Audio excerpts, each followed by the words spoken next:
મતદાનના મહાકવરેજમાં વાત કરીએ સ્થાનિક સ્વરાજની ચૂંટણીનું મતદાનનું મહાકવરેજ ચાલી રહ્યું છે મતદાન ચાલી રહ્યું છે હવે છેલ્લી 30 મિનિટનો સમય બાકી છે અમદાવાદ સુરત વડોદરામાં મતદાનમાં વધારો થયો છે 2021ની ચૂંટણી કરતા વધુ મતદાન આ વર્ષે નોંધાયું છે વડોદરામાં ગત ચૂંટણીમાં મતદાનનો રેકોર્ડ તૂટ્યો છે વડોદરામાં અત્યાર સુધીમાં 48% મતદાન થઈ ચૂક્યું છે હજુ પણ 30 મિનિટનો સમય બાકી છે સતત મતદાન વધી રહ્યું છે ગત ચૂંટણીમાં વડોદરા મનપામાં 47.84% મતદાન થયું હતું અમદાવાદની વાત કરીએ અમદાવાદ મનપામાં મતદાનની ટકાવારીમાં વધારો થયો છે અમદાવાદ મહાનગરપાલિકામાં 41.20% મતદાન નોંધાયું છે અમદાવાદ મનપામાં ગત ચૂંટણીમાં 42.51% મતદાન થયું હતું હજુ પણ સમય જે બાકી છે અંતિમ ઘડીએ લોકોની દોડાદોડી જોવા મળી રહી છે તો સુરતમાં ગત ચૂંટણીમાં વધુ વિગતો સાથે સંવાદદાતા ચેતન બાંભણી આપણી સાથે અમદાવાદથી જોડાઈ ગયા છે ચેતન જે રીતે છેલ્લી ઘડીએ મતદારોમાં દોડાદોડી જોવા મળી રહી છે છેલ્લે પણ મોડે પણ લોકો ત્યાં આવી રહ્યા છે મતદાન કરવા માટે કેવો માહોલ જી અમદાવાદ મહાનગરપાલિકાની ચૂંટણીનું મતદાન શરૂ છે અને જ્યારે મતદાનને ગણતરીની ક્ષણો બાકી રહી છે ત્યારે મતદારો છે તે મતદાન મથક તરફ દોડ્યા છે અને મોટી સંખ્યામાં મતદારો પોતાના મતાધિકારનો ઉપયોગ કરવા માટે આવી રહ્યા છે આમ બપોર બાદ હાલમાં જે મતદારો છે તેમનો ઘસારો મતદાન મથક તરફ જોવા મળી રહ્યો છે મતદારો મતદાન મથક તરફ આવી રહ્યા છે અને તેઓ પોતાના મતાધિકારનો ઉપયોગ કરી રહ્યા છે આમ કહી શકાય કે અમદાવાદ શહેરના 48 વોર્ડમાંથી 292 બેઠકો હતી તેમાંથી 2 બેઠકો બિનહરીફ થતાં હાલમાં 190 બેઠકો પર મતદાન શરૂ છે ત્યારે આપણી સાથે એવા જ એક મતદાર છે તેઓ મતદાન કરીને આવ્યા તેમની પાસેથી જાણીશું મતદાનને લઈને તમારું શું કહેવું છે મતદાન એ આપણો જન્મસિદ્ધ અધિકાર છે અને દરેક લોકોએ મતદાન જરૂર કરવું જ જોઈએ અમે લોકો પણ સવારે બહાર ગયા હોવા છતાં અત્યારે થોડું ગરમી વધારે હતી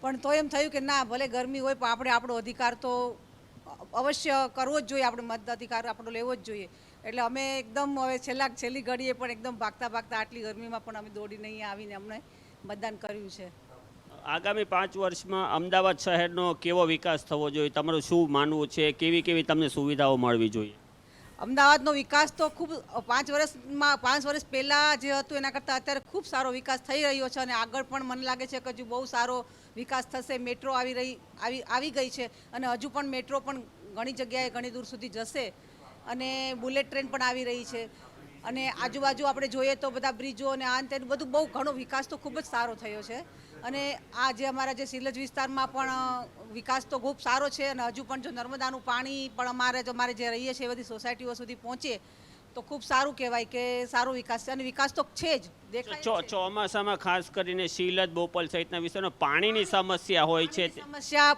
ચોમાસામાં તો બહુ જ હોય છે પાણી એક વરસાદ આવે એટલે પાણી ચારે બાજુ ભરાઈ જાય છે એનું નિરાકરણ લાવવું જોઈએ એવું મને લાગે છે કે જે પાણી ચોમાસામાં એક વરસાદમાં જ પાણી રોડ ઉપર આવી જાય છે અને લોકોને મુશ્કેલીઓ પડે છે આવવા જવામાં તો એ મને લાગે છે કે એની સમસ્યાનું ચોમાસા પહેલાં નિરાકરણ થઈ જાય તો એ મને લાગે છે કે બહુ જરૂરી છે જી આ હતા જાગૃત મતદાર તેમણે સ્પષ્ટ જણાવ્યું કે બોપલ શીલા જેવા પોશ વિસ્તારોમાં પણ પાણીની સમસ્યા હોય છે ચોમાસામાં ક્યાંક ને ક્યાંક પાણી ભરાઈ જાય છે અને હાલમાં નર્મદાનું પીવાનું પાણી નથી મળી રહ્યું આગામી 5 વર્ષમાં તેઓની અપેક્ષા છે કે જે ચૂંટાયેલા જનપ્રતિનિધિઓ છે તેઓની જે પીવાના પાણીની અને જે વરસાદી પાણીની સમસ્યા છે તે દૂર કરશે જી ચોક્કસથી ચેતન જોડાવા બદલ અને માહિતી બદલ આપનો આભાર આગળ વાત કરીએ મહત્વના સમાચાર સુરત તરફથી સુરતમાં ગત ચૂંટણીના મતદાનનો રેકોર્ડ તૂટ્યો છે સુરતમાં અત્યાર સુધીમાં 50.40% મતદાન થઈ ચૂક્યું છે ગત ચૂંટણીની વાત કરીએ ગત ચૂંટણીમાં સુરત મનપામાં 47.14% મતદાન નોંધાયું હતું જેની સરખામણીમાં અત્યાર સુધીમાં 50.40% મતદાન થઈ ચૂક્યું છે વધુ વિગતો સાથે સંવાદદાતા ધનરાજ બાગલે સુરતથી સીધા જોડાઈ ગયા છે ધનરાજ સુરતમાં રેકોર્ડ બ્રેક મતદાન નોંધાયું છે અત્યાર સુધીમાં કેવો માહોલ જી બિલકુલ રેકોર્ડ બ્રેક મતદાન છે તેની સાથોસાથ છેલ્લી ઘડીની દોડધામ પણ અત્યારે હાલ ચાલી રહી છે સીધી તસવીરો તમને બતાવીશું આ પ્રમાણે જે મતદાતાઓ છે અત્યારે હાલ છેલ્લી ઘડીએ દોડાદોડ કરીને મતદાન મથક સુધી પહોંચી રહ્યા છે જે પ્રમાણે અત્યારે હાલ માત્ર અડધો કલાક બાકી છે ત્યારે અડધો કલાકમાં જ જે રીતે મતદાતાઓ છે એક અલગ અલગ જગ્યાઓ પર પોતાના બૂથ મથક છે એ અત્યારે હાલ શોધતા નજર આવ્યા, પરંતુ 1 થી 3 છે ખૂબ જ નીરસ રહ્યું હતું. આપણી સાથે અહીં જે મતદાન મથકના એજન્ટ મોજૂદ છે. મેડમ, જણાવો કયા પ્રકારની સ્થિતિ રહી છે આખા દિવસ દરમિયાન? દિવસ દરમિયાન આમ તો જોવા જઈએ તો ખૂબ જ નીરસ હતું વાતાવરણ, અને હવે છેલ્લી ઘડીએ થોડું લોકોનો ઉત્સાહ લાગે છે કે વોટિંગ જેવું છે. હું જરૂર કહીશ કે લોકશાહીનું પર્વ છે ચૂંટણીએ. દરેક મતદારોને હું અપીલ કરું છું કે જ્યારે આપણે હોદ્દેદારોને 5 વર્ષ દરમિયાનની કામગીરી માટે ફરિયાદો કરતા હોય છે, તો તમારી તો એક જ દિવસની ફરજ હોય છે જે વોટ કરીને તમે પૂરી કરી શકો છો. તો પછી તમે તમારા હોદ્દેદારો પર હક જરૂર જતાવી શકશો.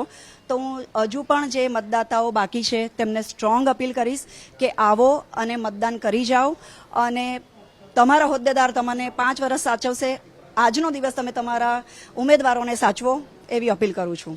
બિલકુલ જોઈ શકાય છે અત્યારે મતદાતાઓ છે જે રીતે અત્યારે જોવા મળી રહ્યા છે, ત્યારે મતદાન મથક ઉપર અત્યારે હાલ એક બાદ એક અત્યારે ફરી એક વખત છેલ્લો અડધો કલાક બાકી છે અને લાઈન લાગવાની શરૂઆત પણ થઈ ચૂકી છે. જે પ્રમાણે અત્યારે મતદાન મથક ઉપર જે મતદાતાઓ આવી રહ્યા છે, એક વખત મતદાન મથકની અંદર એન્ટર થઈ જાય એટલે તમામ મતદાતાઓને સમાવેશ કરવાનો હોય છે. ત્યારે ફરી એક વખત જે પ્રમાણે સવારનો માહોલ જામ્યો હતો એ જ પ્રમાણે અત્યારે હાલ માહોલ જામી રહ્યો છે. જો કે 50% રેકોર્ડ બ્રેક મતદાન થયું છે, પરંતુ આ મતદાનમાં અત્યારે હાલ ટકાવારી છે એ વધવાની અત્યારે હાલ શક્યતાઓ છે, કારણ કે છેલ્લી ઘડીનું જે મતદાન છે ધીમે ધીમે અત્યારે હાલ વધતું જોવા મળી રહ્યું છે. ત્યારે યુવાનો છે એ યુવાઓ સૌથી વધારે અત્યારે હાલ આવી રહ્યા છે મતદાન મથક ઉપર.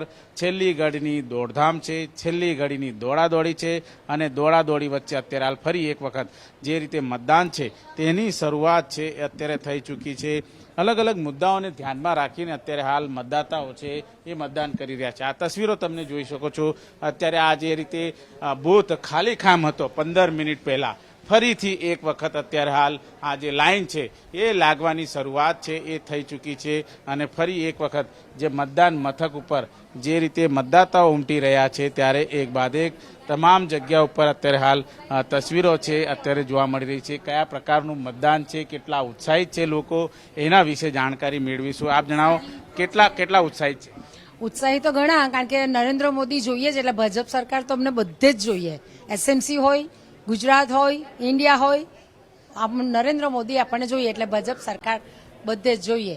પણ ગરમીને લીધે થોડું મતદાન ઓછું છે, પણ તો પણ ઉત્સાહી ઘણા છે મતદારો. રેકોર્ડ બ્રેક થયું છે. ગત વર્ષે 47 હતું, હવે 50 થઈ ગયું. હજુ વધવાની શક્યતા ખરી 100% વધશે. મારું કેવું છે, ભાજપ જીતવાની છે, બધી કરવાની છે, પણ કોર્પોરેટર છે ને 5 વર્ષે એક જ વાર આવે છે. એ ધ્યાન રાખવું જોઈએ દરેક વોર્ડમાં. મારું એટલું જ કેવું છે. અમે ભાજપની સાથે છે ને રહેવાના છે. બિલકુલ મતદાતાઓનો આક્રોશ પણ છે, પરંતુ આક્રોશ એ લોકો ઠાલવી જતા હોય છે, અને એક બાદ એક તમામ મતદાન મથક ઉપર અત્યારે હાલ મતદાતાઓની સંખ્યા ફરી એક વખત લાઈન લાગવાની શરૂઆત થઈ ચૂકી છે. ત્યારે અડધો કલાકમાં જે મતદાન થશે ત્યારે 50%ની ટકાવારી અત્યારે હાલ જોવા મળી રહી છે, તે વધવાની શક્યતા છે. જી ચોક્કસથી ધનરાજ, જોડાવા બદલ આભાર આપનો. આગળ વાત કરીએ મહત્વના સમાચાર મહેસાણા તરફથી. મહેસાણાના સુલતાનપુરામાં મહિલા મતદાનનો આરોપ, અન્ય કોઈ મત તેમના બદલે આપી ગયું હોવાનો મહિલાએ દાવો કર્યો છે. મહિલાને અધિકારીએ મતદાન થઈ ગયાનો જવાબ આપ્યો. મતદાન થયાનો જવાબ મળતા જ મહિલા આશ્ચર્યચકિત થઈ ગયા હતા. મહિલા પોતાનું મતદાન કરવા માટે પહોંચ્યા તે સમયે જ અધિકારીએ કહ્યું કે તમારા નામે ઓલરેડી મતદાન થઈ ચૂક્યું છે. તે સમયે મહિલા આશ્ચર્યમાં મુકાઈ ગયા હતા. તો તે કોકને આપી દીધું સાહેબ. તમે આ બાબતે કીધું કોઈને? ના નથી કીધું, મારા સાહેબે જ કીધું. તમે શું લઈને આવ્યા હતા મત આપવા માટે? આધાર કાર્ડ લાવી. બેનશ્રી જે આજે પોતાનું મતદાન કરવા માટે આવ્યા હતા, અને જેવું મતદાન કરવા માટે અંદર જાય છે, પણ ત્યારે એમને ખબર પડે છે કે એમનું ઓલરેડી વોટિંગ થઈ ચૂક્યું છે. આ તો એક એવો કિસ્સો જે જાહેરમાં આવ્યો, કદાચ હોઈ શકે આવા પણ ઘણા કિસ્સા પણ બની શક્યા હોય. એટલે અમારી ખાલી એક જ માંગણી છે, એની સંપૂર્ણ ન્યાયિક તપાસ થાય અને યોગ્ય કાર્યવાહી કરવામાં આવે. મારા બૂથ ઉપર એક બેન જે આધાર કાર્ડ લઈને આવેલા, સિરિયલ નંબર પ્રમાણે એમનું વોટિંગ થઈ ગયેલ છે. ફરીવાર એ મતદાર આવ્યા તો અમારે ક્રોસ ચેકિંગ થતો અમને લાગ્યું કે ખોટા મતદાર છે. બરાબર છે. એની ફિંગરપ્રિન્ટ અને એમને 4 સિરિયલ નંબર સાથે પણ અંદર નોંધ કરેલ છે 23 રજિસ્ટરની અંદર. એનો હું પુરાવો આપું છું, અને અમને ખાતરી છે કે અમે કંઈ ખોટા છીએ જ નહીં, અને અમે સારી રીતે મતદાન કરીએ છીએ. આગળ વાત કરીએ બ્રેકિંગ ન્યૂઝ મળી રહ્યા છે નર્મદા જિલ્લા તરફથી. નર્મદા જિલ્લા પંચાયતમાં રેકોર્ડ બ્રેક મતદાન થયું છે. નર્મદા જિલ્લા પંચાયતમાં પણ મતદારોનું જે મિજાજ છે, નર્મદા જિલ્લા પંચાયતમાં 80.66% મતદાન થયું છે. તાપી જિલ્લામાં પણ 73.8% મતદાન અત્યાર સુધીમાં નોંધાયું છે. સતત હજુ પણ મતદારોનો ધસારો જોવા મળી રહ્યો છે. ડાંગની વાત કરીએ, ડાંગ જિલ્લા પંચાયતમાં 71.78% મતદાન નોંધાયું છે. નવસારી જિલ્લા પંચાયતમાં 70% મતદાન નોંધાયું છે. રેકોર્ડ બ્રેક મતદાન આ વખતે લોકો કરી રહ્યા છે. લોકોમાં જાગૃતિ જોવા મળી રહી છે. ભરૂચ જિલ્લા પંચાયતમાં 67.68% મતદાન નોંધાયું છે. વડોદરા જિલ્લા પંચાયતમાં 65% મતદાન અત્યાર સુધીમાં નોંધાઈ ચૂક્યું છે. આપણી સાથે જે ગેસ્ટ પેનલ છે તેમાંથી કમલેશભાઈ, ભાજપના જે આપણી સાથે કમલેશભાઈ છે તેમની સાથે આવવા માંગીશ. કમલેશભાઈ, જે રીતે રેકોર્ડ બ્રેક મતદાન ગત ટર્મની જે ચૂંટણી થઈ તેના સરખામણીમાં આ વખતે જોઈએ તો રેકોર્ડ બ્રેક મતદાન થયું છે. લોકોમાં જાગૃતિ, લોકો એમ માની રહ્યા છે 5 વર્ષ માટે જેમને આપણે મત આપીએ છીએ તે મહત્વનું છે કે ક્યાંક ને ક્યાંક લોકોમાં આ વખતે જાગૃતિ વધારે જોવા મળી રહી છે. કમલેશભાઈ, ચોક્કસ પહેલાં એવું લાગતું હતું કે આ વોટિંગ જે પેટર્ન થઈ રહી છે આ વખતે ઓછી થશે, પરંતુ છેલ્લા કલાકોની અંદર જે રીતે વોટિંગ થયું એ પ્રમાણે જે અપેક્ષા હતી એ પ્રમાણે વોટિંગ થઈ રહ્યું છે. અને એવું પણ નહીં, તમે અત્યારે જુદા જુદા ઇન્ટરવ્યૂ હું જોઈ રહ્યો છું અને લોકો વોટ આપીને બહાર આવી રહ્યા છે ત્યારે પૂછે કે તમે કોને વોટ આપ્યો, તો એ શબ્દો કદાચ કોઈ પાર્ટીનું નામ નથી લેતા, પરંતુ ક્યાંક ને ક્યાંક એવા શબ્દો બોલે છે કે અમે તો વિકાસને વોટ આપ્યો છે, અમે તો ક્યાંક ને ક્યાંક ડેવલપમેન્ટને વોટ આપ્યો છે, અમે તો જે અમારા કામો કર્યા છે, અમને લાભ આપ્યા છે એ લોકોને વોટ આપ્યા છે. એવું પણ ઘણા લોકો કહે છે કે અમે તો સનાતન ધર્મના એ લોકોને આ વોટ આપ્યા છે, અમે તો કેસરિયા જે કરે છે એને વોટ આપ્યા છે. આ બધું જ વાત ભારતીય જનતા પાર્ટી શબ્દ નથી બોલતા, છતાં પણ ભારતીય જનતા પાર્ટીને તરફ આ વોટિંગ થયું છે એ સ્પષ્ટ દેખાઈ રહ્યું છે. ચોક્કસ હું એવું માનું છું કે આવનારા દિવસોની અંદર કોંગ્રેસના મિત્ર ભલે છે સ્થાનિક સ્વરાજ્યની ચૂંટણીની અંદર જુદા જુદા મુદ્દાઓ કરે છે, પરંતુ અમે જે 5 વર્ષની અંદર જે અગાઉ જે સ્ટ્રોંગ વોટરની લાઈનો હતી નગરપાલિકાની અંદર એ કેટલી વધારી છે શું એમને ખબર છે? અમે કેટલા વેલ પ્લેવિંગ કુવાઓ વધાર્યા છે એ ખબર છે? 500 સ્ક્વેર ફીટરની અંદર પથરાયેલું આ અમદાવાદ શહેર, એની અંદર અત્યારે રોડની જે પરિસ્થિતિ છે, પહેલા કેટલા રોડ હતા અને અત્યારે કેટલા સ્ક્વેર મીટર અને સ્ક્વેર કિલોમીટર રોડ વધ્યા છે એ અમને ખબર છે. ચોક્કસ અમે લોકો કમલેશભાઈ, આપણી પાસે સમયનો અભાવ છે. કોના તરફમાં વોટ પડ્યા એ આપણને મંગળવારે ખબર પડી જશે. ચિમનભાઈ, આપની પાસે આવવા માંગીશ. લોકોમાં જે જાગૃતિ છે, આજે આપણે મતદાનની જ વાત કરીએ, લોકોમાં જે જાગૃતિ જોવા મળી રહી છે, ચિમનભાઈ આપને પૂછવા માંગીશ શું લાગી રહ્યું છે? જાગૃતિ એટલા માટે આવી છે કે ભારતીય જનતા પાર્ટીના લોકો જ્યારે પ્રચાર કરવા ગયા ત્યારે પ્રજાએ ભગાડ્યા છે. એટલા માટે ભગાડ્યા છે કે અગાઉ વોટ લઈને ગયા પછી વિસ્તારમાં નથી દેખાણા, કામો નથી કર્યા, અને એમણે જે રોડની વાતો કરે છે, આપણે અમદાવાદને જોયું છે હંમેશા કે કેટલા ભૂવા પડે છે અને કેટલી લોકોને હાલાકી પડે છે, આ જોયું છે. લોકો હવે એટલા જાગૃત થઈ ગયા છે કે ભાઈ જે લોકો કામ નથી કરતા અને આપણા વોટ આપેલા બેકાર જાય છે એની જગ્યાએ હવે આપણે સાચા અને સારા ઉમેદવારને મત આપીએ એમ કરીને આ વખતે મતદાન વધારે થયું છે અને હવે લોકો જાગૃત થઈ ગયા છે. એમણે જેમ માને છે કે ભાઈ હિન્દુત્વની વાત કરે તો હિન્દુત્વ તો બધા અમે પણ વાત કરીએ છીએ, એ તો તમે ખાલી થોપી બેસાડ્યું છે, બાકી વાત બધી એક જ છે કે તમે જે આમ ભારતીય જનતા પાર્ટીના ઉમેદવારનો આ વખતે લોકોએ જે પ્રજાએ જાકારો આપ્યો છે, મોઢા ઉપર કહ્યું છે કે ભાઈ તમે દેખાતા નથી, કામ નથી કર્યું, એટલે આ વખતે અમે તમને મત આપવાના નથી. ચૂંટણીના બહિષ્કારના બોર્ડ આપણે બધી જગ્યાએ ગુજરાતમાં ઘણી જગ્યાએ જોયા છે, એ તમારા શાસનની દેન છે. બિલકુલ.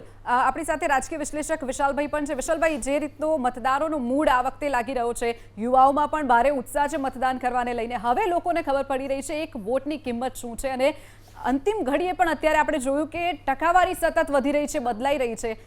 રાજકીય વિશ્લેષક તરીકે આપનું શું વિશ્લેષણ છે? જે રીતે આપણે અમદાવાદની વાતચીત કરીએ, અમદાવાદ, સુરત, વડોદરાની અંદર જો વાતચીત કરવા જે પર્સન્ટેજ વધી રહ્યા છે ત્યાં આગળ ભારતીય જનતા પાર્ટીનો થોડો દબદબો રહેશે એવું કહી શકીએ. પરંતુ જે રીતે ભરૂચની વાત હોય કે નવસારી ભરૂચની વાતચીત, જે પર્સન્ટેજ ઓફ વોટિંગ વધ્યું છે ત્યાં આગળ ક્યાંક વિપક્ષનો દબદબો રહી શકે એવી શક્યતા રહી છે, કારણ કે ત્યાંના સ્થાનિક પ્રશ્નો અને મુદ્દા કંઈક અલગ છે. ત્યાંના જે રીતેના નેતાઓની પ્રચાર પ્રસાર કરવાની શૈલી હતી અને પ્રચાર પ્રસાર પછી જે રીતેની કન્ડિશન હતી એ મુજબની પરિસ્થિતિ જોવા જઈએ તો ત્યાં આગળ જે વોટિંગની અંદર 80% જે મતદાન થયું છે ત્યાં ક્યાંક ને ક્યાંક વિપક્ષોનો ફાયદો થઈ શકે છે. યુવાન મતદારો જે છે, યુવા મતદારો અત્યારે હાલ જે બહાર આવી રહ્યા છે અને જે આ વર્ષે જે રીતે 9 લાખ કરતાં પણ વધારે વોટર્સ જે છે એડ કરવામાં આવ્યા છે, એટલે ક્યાંક યુવાઓની અંદર પ્રથમ વખત વોટિંગ કરવાનો ક્રેઝ અને યુવાઓની અત્યારે હાલ જે રીતે ક્રેઝ વધી રહ્યો છે એ તરફ જોતા જઈએ તો ક્યાંક અમદાવાદ જેવા શહેરની અંદર, મોટા મહાનગરની અંદર જે છે ક્યાંક ને ક્યાંક સ્થાનિક પાર્ટી જે અત્યારે કહીએ કે રૂલિંગ પાર્ટી જે છે એનો પર્સન્ટેજ ઓફ વોટ વધવાના કારણે ક્યાંક સત્તાની અંદર ફરીથી કમબેક આવવાની શક્યતા ભારતીય જનતા પાર્ટીની મોટા મહાનગરોની અંદર લાગી રહી છે. પ્રશ્ન જે છે સ્થાનિકોના, જે આપણે વાતચીત કરીએ કે જે મુદ્દાઓ ક્યાંક ને ક્યાંક ધ્યાને લેવામાં નથી આવ્યા, પરંતુ જે રીતે યુવાઓને આકર્ષવામાં આવે છે અને યુવાઓને આકર્ષીને જે આખી યુવા પાંખ બનાવી, યુવા પાંખની અંદર અલગ અલગ હોદ્દા અને જે રીતે પ્રચાર પ્રસાર કરવામાં આવ્યો છે ત્યાં આગળ ક્યાંક ને ક્યાંક યુવાનો આ વર્ષે બહાર આવ્યા છે. છેલ્લી ઘડીએ મતદાન થોડું વધ્યું છે, એ ક્યાંક ભારતીય જનતા પાર્ટી માટે ફાયદારૂપ બની શકે છે. પરંતુ મેં તમને જેમ કીધું કે દક્ષિણ ગુજરાતની અંદર જે રીતે વોટિંગ પર્સન્ટેજ જો વધે છે તો દર વખતની સરખામણી કરતાં વધવાના કારણે ક્યાંક વિપક્ષને થોડી અંશે ફાયદો, જો કદાચ સીટની અંદર ના હોઈ શકે તો નંબર ઓફ વોટિંગની અંદર પણ ક્યાંક વધારો જોવા મળી શકે છે. જી જી, ચોક્કસથી આભાર વિશાલભાઈ. આપણી સાથે રાજકીય માફ કરશો, આપણી સાથે પત્રકાર, વરિષ્ઠ પત્રકાર પણ છે અરવિંદભાઈ, તેમને પૂછવા માંગીશ. અરવિંદભાઈ, આપે તો ઘણી બધી ચૂંટણી આ પ્રકારે જોઈ હશે અને આ વખતે આપણે જોયું કે સતત વોટિંગ વધી રહ્યું છે, મહિલાઓમાં પણ ઉત્સુકતા એટલી જોવા મળી છે મત આપવા માટે, યુવાનોમાં પણ એટલી જાગૃતિ છે. એટલે પરંતુ એક વસ્તુ આપણે એ પણ જોઈ કે ગામડાઓમાં વધારે મતદાન થઈ રહ્યું છે, જે બેલ્ટ વિસ્તાર છે એમાં પણ આ વખતે વધારે મતદાન થયું છે, તેને કેવી રીતે મૂલવો છો? ચોક્કસ રૂરલ એરિયામાં હંમેશા મતદારોની જાગૃતિ વધારે છે અર્બન કરતાં. અર્બનમાં લેઝીનેસ વધારે હોવાથી લોકો મતદાનથી ઉદાસીન થઈ રહ્યા છે અને એના હિસાબે પણ વોટિંગ ઓછું થતું હોય છે. પરંતુ અહીંયા જે જોઈએ કે આપણે જે 6 મહાનગરપાલિકાઓની ચૂંટણી હતી એમાં 6 મહાનગરપાલિકા 9 બીજી ઉમેરાણી, એનું હવે રિઝલ્ટ આવશે. 6 મહાનગરમાં ભારતીય જનતા પાર્ટીનું વર્ચસ્વ રહ્યું છે. એમાં જે ખાસ અમદાવાદની વાત કરીએ તો 18 વોર્ડમાં જે વેસ્ટર્ન અમદાવાદ કહેવાય છે એમાં 72માંથી 67 સીટ ભાજપને મળી હતી. એ જ રીતે ઈસ્ટર્નની વાત કરીએ તો એમાં પણ 120 એટલે કે 30 વોર્ડની 120 સીટમાંથી એ લોકોને 93 સીટ મળેલી હતી, એટલે કે 160-192માંથી મળેલી હતી. એ જ રીતે આ વખતે જોઈએ તો 192 સીટમાં 2 તો હરીફ બિનહરીફ લઈ જ ગયા છે એ લોકો. અને રાજકોટમાં જોઈએ તો ચોક્કસપણે અહીંયા ક્યાંક ભારતીય જનતા પાર્ટીને ફટકો પડવાના ચાન્સીસ છે.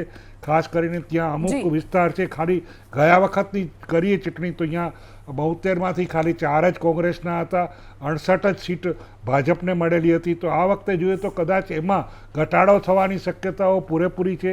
એ જ વસ્તુ આપણે જોઈએ તો જામનગરમાં પણ એ વસ્તુ શક્ય બની શકે એમ છે. અલબત્ત કોંગ્રેસને સત્તા પર આવવા માટે ઘણું બધી રાહ જોવી પડશે, હજુ પણ વધારે વર્ક કરવું પડશે. પરંતુ અહીંયા ચોક્કસપણે આ વેસ્ટર્ન અને ઈસ્ટર્નમાં જે સ્થાનિક મુદ્દાઓ છે એ લોકોને અવગણાય, કારણ કે વિકાસની વાતો કરીને ચોક્કસપણે એ લોકો આગળ વધ્યા છે. ઘણી જગ્યાએ એવા બધા પ્રશ્નો છે કે જે એ લોકો ઉકેલ લાવી શક્યા નથી. અને અમુક સૌરાષ્ટ્ર રિજિયનમાં તમે જુઓ તો જે કોઈ ભાજપના કાર્યકરો જતા હતા અહીંયા એ લોકોને સારી સમૃદ્ધ સોસાયટીમાં એ લોકોને જાકારો આપ્યો કે તમે 5 વર્ષ પછી દેખાવ છો, અમારી સમસ્યાઓ તમે. પાણીના પ્રશ્ન પણ ત્યાં એટલા જ છે, અલબત્ત નર્મદાનું પાણી મળે છે એટલે એવું જ રહે છે. તો આ બધી પ્રશ્નોને જોઈએ તો ચોક્કસપણે કોંગ્રેસને થોડોક વધારે ફાયદો આ વખતે ઇલેક્શનમાં થવા જઈ રહ્યો છે. એનું કારણ પણ ચૂંટણી છે અને મતદાન થોડું ગયા વખત કરતાં 2 થી 4% સ્વિંગ વોટ વધારે આવ્યા છે અને એનો મહત્વ મળશે.